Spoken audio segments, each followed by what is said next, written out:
Gallant Avenue is in the district of North Vancouver.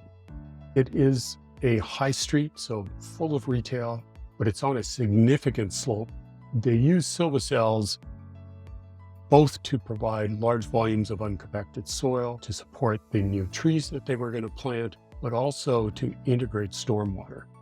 When they excavated, they found utilities that weren't on the drawings, and they were able to adjust the spacing between the Silva Cells to ensure that they could fit everything in.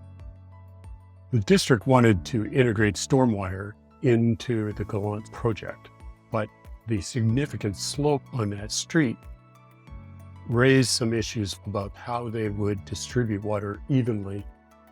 Our technical team was able to provide solutions to flatten out the distribution pipe to get a much better distribution of water. The Silva Cells ensure that they could fit everything in and still provide the soil volume and the stormwater management